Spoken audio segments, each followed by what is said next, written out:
الحمد لله الذي أبدع الأفلاك والعظيم والصلاة والسلام على من كان نبيا وآدم بين الماء والطين وعلى آله وأصحابه الطيبين الطاهرين أما بعد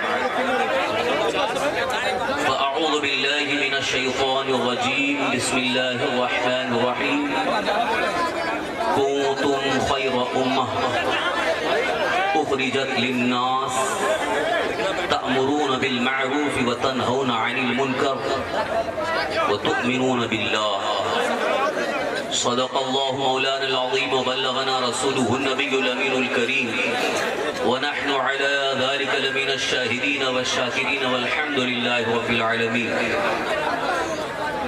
منبر رسول پر جلوہ فرما لائق عزت تعظیم و احترام علماء ملت اسلامیہ، حاضرین اجلاس، برادران اہل سنت، قابل احترام بزرگوں، دوستوں، عزیز ساتھیوں، السلام علیکم ورحمۃ اللہ وبرکاتہ.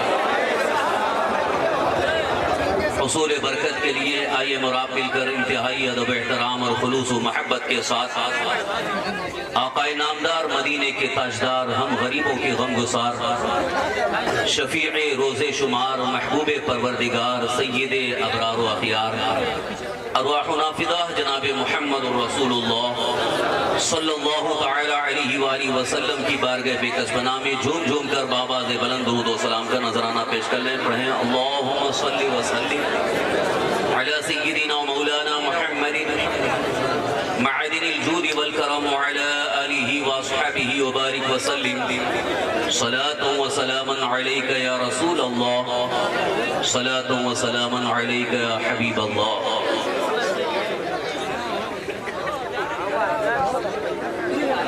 انہیں جانا انہیں مانا نہ رکھا غیر سے کام. جی ماشاءاللہ. انہیں جانا انہیں مانا نہ رکھا غیر سے کام. للہ الحمد میں دنیا سے مسلمان گیا. جان و دل ہوش و خیرت سب تو مدینہ پہنچے. جان و دل ہوش و خیرت سب تو مدینہ پہنچے. تم نہیں چلتے رضا سارا تو سامان گیا. حضرات محترم، آج کا یہ نورانی روحانی اجلاس جس میں ہم اور آپ شرکت کی سعادتیں حاصل کر رہے ہیں، ایک خاص مقصد کے تحت منعقد ہے.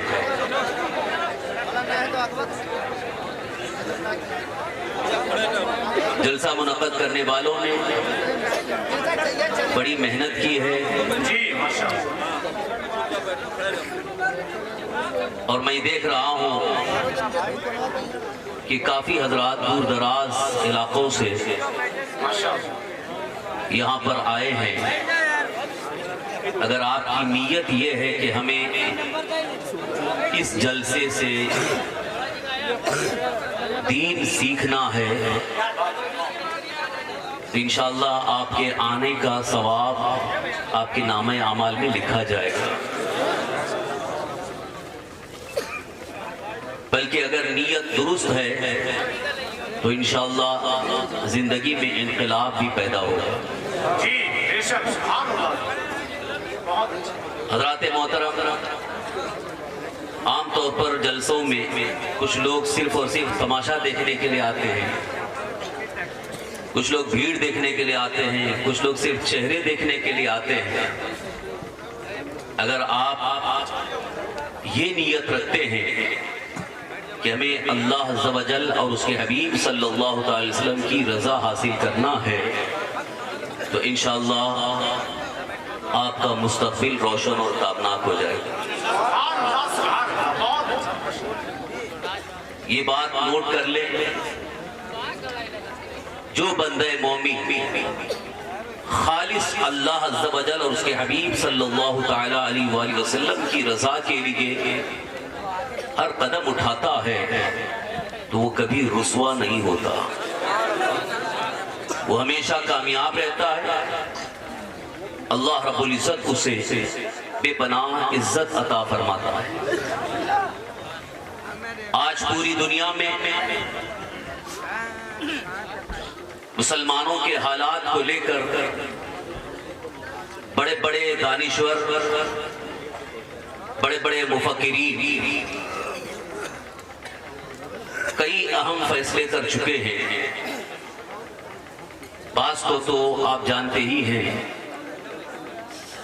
یہاں تک کہا جا رہا ہے کہ اس ہندوستان میں مسلمانوں کا مستقبل تاریخ ہے۔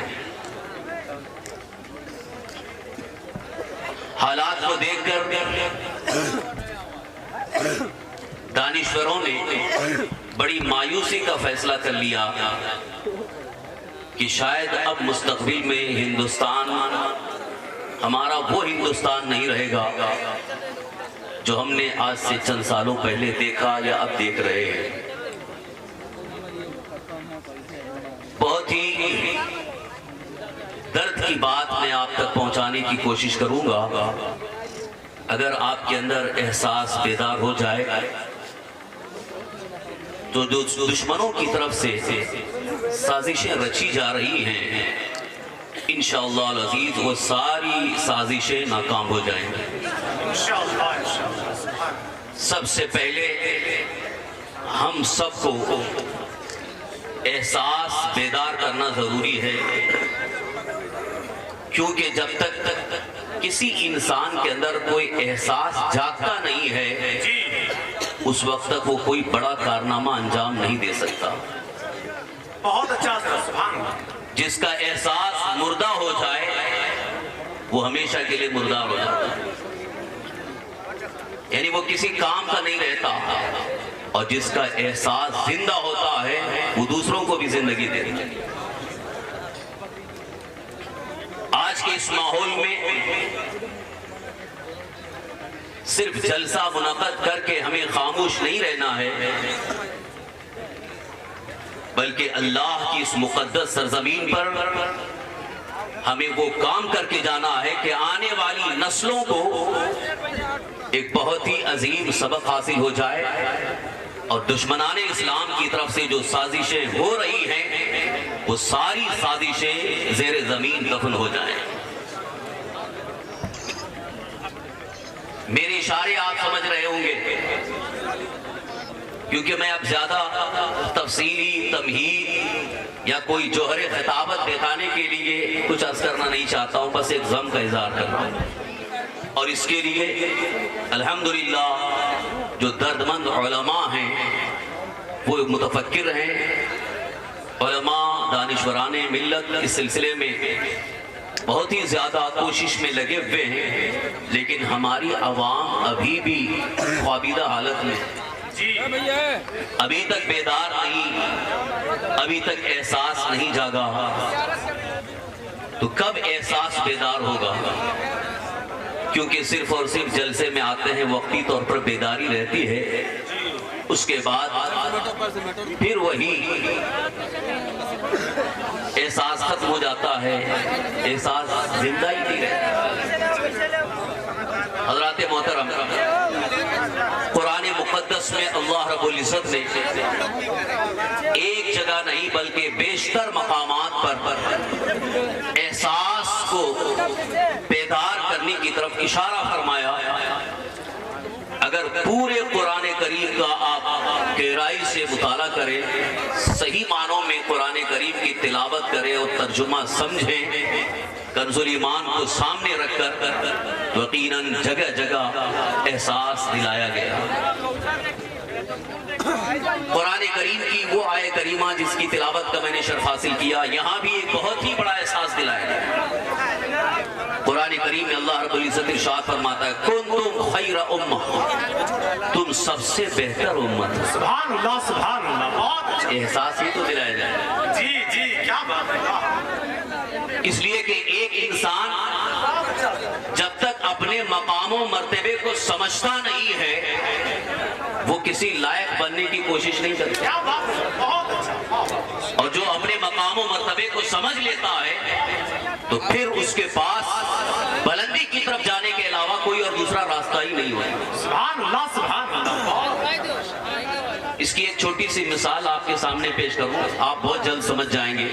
ہمارے درمیان وہ حضرات جو کسی عہدے پر فائز ہو جاتے ہیں، کوئی لیڈر ہے، نیتا ہے، وزیر ہے، اس کو کبھی آپ گلی نکڑ پر کھڑے ہوتے نہیں دیکھیں گے، گلیوں میں چلتا ہوا نہیں دیکھیں گے، ادھر ادھر ہوٹل میں بیٹھ کر کے گپ شپ کرتا ہوا نہیں دیکھیں گے، اس لیے کہ اس کا اسٹیٹس اسے مجبور کر رہا ہے۔ اس کا جو وقار ہے، اس وقار کو برقرار رکھنے کے لیے وہ عام لوگوں کی حرکتوں میں نظر نہیں آتا، بلکہ وہ اپنے وقار کو برقرار رکھتے ہوئے، اپنے مقام و مرتبے کو سمجھتے ہوئے ان تمام چیزوں سے گریز کرتا ہے۔ اسی طرح سے ایک عالم دین ہونے کے بعد، چونکہ ایک تو ان کے پاس علم دین ہے اور علم دین کا وقار بھی ہے، اور اللہ عز و جل کے مقدس دین کی تبلیغ کی بڑی ذمہ داری ہے، اس لیے عالم دین کو کہیں ادھر ادھر کھلتا ہوا آپ نہیں دیکھتے، کیونکہ مقام و مرتبے کا احساس ہے، مقام و مرتبے کا لحاظ ہے۔ یہی چیز میں آپ کو سمجھانا چاہتا ہوں، ہر مسلمان کا ایک عظیم مقام ہے، علماء کا مقام اپنی جگہ، اور جو غیر عالم ہے لیکن مومن کامل ہے، امت مصطفیٰ ہے، اللہ تعالیٰ نے ارشاد فرمایا کنتم خیر امہ، تم سب سے بہتر امت، تم سب سے اچھی امت ہو، تم سب سے عمدہ امت ہو۔ یہاں لفظ امت سے ایک اشارہ دے رہا ہوں، پچھلی امتیں جتنی بھی آئیں، حضرت موسیٰ علیہ السلام کی امت، حضرت عیسیٰ علیہ السلام کی امت، یعنی دیگر انبیاء کی امتوں میں سب سے بہتر امت امت مصطفیٰ ہے۔ اللہ تعالیٰ نے ہمیں احساس دلایا، اے میرے حبیب کی امتیوں، تم سب سے بہتر امت ہو، اور آج اس چیز کو ہم اپنے ذہن میں رکھیں تو یقیناً ہماری زندگی خود بخود بہتر ہو جائے گی، پھر ہمیں کسی کو شکایت کرنے کا موقع ہی نہیں ملے گا۔ آج جو ہمارے سامنے بہت ساری ایسی چیزیں آتی ہیں جس کی بنیاد پر علماء بھی نصیحت کرتے ہیں، دانشور بھی نصیحت کرتے ہیں، اور سدھرنے کے لیے کافی چیزیں بیان کی جاتی ہیں، لیکن اس کے باوجود احساس نہیں ہو رہا ہے۔ اس کی وجہ یہ ہے کہ آج تک ہم نے اپنے مقام و مرتبے کو پہچانا نہیں ہے، اپنے مقام و مرتبے کا احساس نہیں کیا ہے۔ جس دن مسلمان اپنے مقام و مرتبے کو پہچان لے گا، پھر دنیا کا کوئی بھی بڑے سے بڑا طاقتور انسان اس کے سامنے ٹکتا نظر نہیں آئے گا، بلکہ اس کے سامنے سے سکتا نظر آئے گا۔ عزیزان محترم، اب بلا تاخیر ایک خاص ذہن میں آپ کی یہ بات بٹھانا چاہتا ہوں، ہر مسلمان یہ بات ذہن میں رکھے، ہم سب سے بہتر امت ہیں، اور دیگر لوگوں کی طرح نہیں ہیں، اور دیگر قوموں کی طرح نہیں ہیں۔ ہمارا عمل، ہمارا کردار، ہمارے جذبات، ہماری فکریں، ہمارا طرز، ہمارا طریقہ، ہماری زندگی کا ہر لمحہ اللہ کے حبیب صلی اللہ علیہ وسلم کے طریقے کے مطابق، بے شک، سبحان اللہ۔ اسی لیے اللہ تعالیٰ نے فرمایا تم سب سے بہتر امت، بہت اچھا، تمہیں سب سے بہتر امت بنایا گیا ہے۔ میں یہ اس لیے عرض کر رہا ہوں، یہ احساس نہیں ہے، اسی وجہ سے آج اکثر مسلمانوں کا حال یہ ہو گیا ہے کہ گھروں میں بھی ناچ گانے کی محفلیں سجاتے نظر آ رہے ہیں، گلی نکڑ پر کھیلتے نظر آ رہے ہیں، ایسی حرکتیں جن حرکتوں کو دیکھنے کے بعد ایک دردمند مسلمان کا چہرہ شرم سے جھک جاتا ہے۔ اے میرے محترم بزرگوں، آپ اس بات کا احساس کرو، یہ کیوں کہا جا رہا ہے؟ اس کی وجہ یہ ہے، ایک مسلمان اگر کوئی غلط حرکت کرتا ہے تو صرف اسے بدنام نہیں کیا جاتا، سیدھے انگلی اٹھائی جاتی ہے مذہب اسلام پر، سیدھے